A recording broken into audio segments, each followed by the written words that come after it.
From AccuWeather.com, this is AccuWeather Daily, a brief host-read article. It's weather news in a nutshell.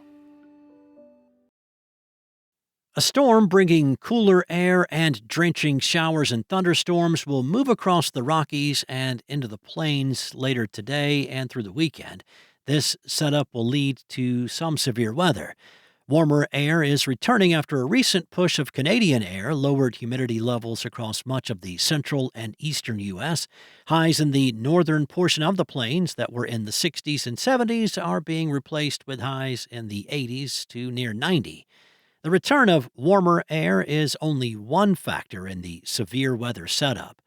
The storm moving in from the Pacific into the western U.S. will be accompanied by a strong jet stream from today through Saturday, which will provide thunderstorms with added energy, raising the risk of damaging wind gusts at ground level. Some storms may produce hail, with a few capable of generating large hail.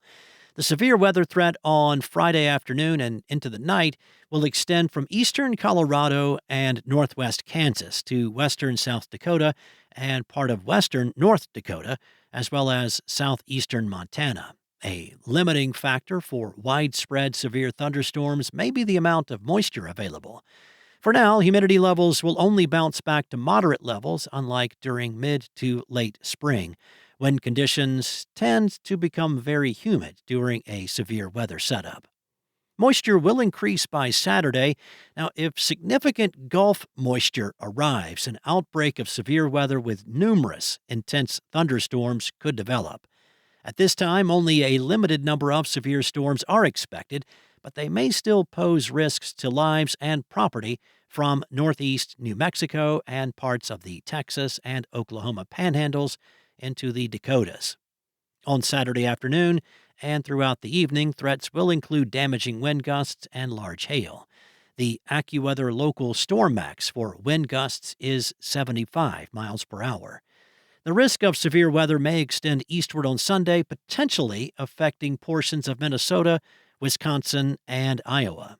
While the risk of tornadoes is low with this setup, as with some severe thunderstorms, a few brief tornadoes can form over the span of several days.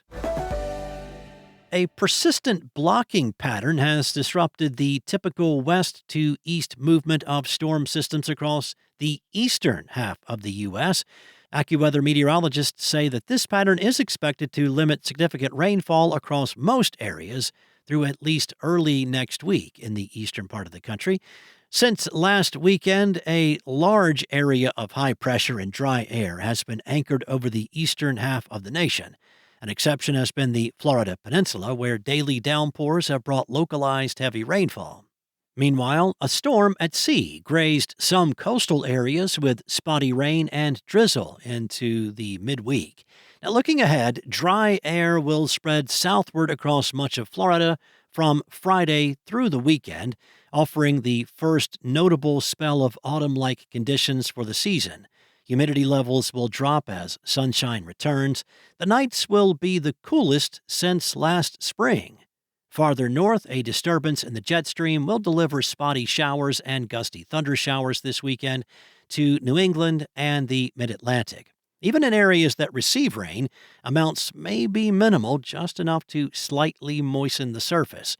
Rainfall in the shower zone on Sunday will likely total less than 1/10 of an inch.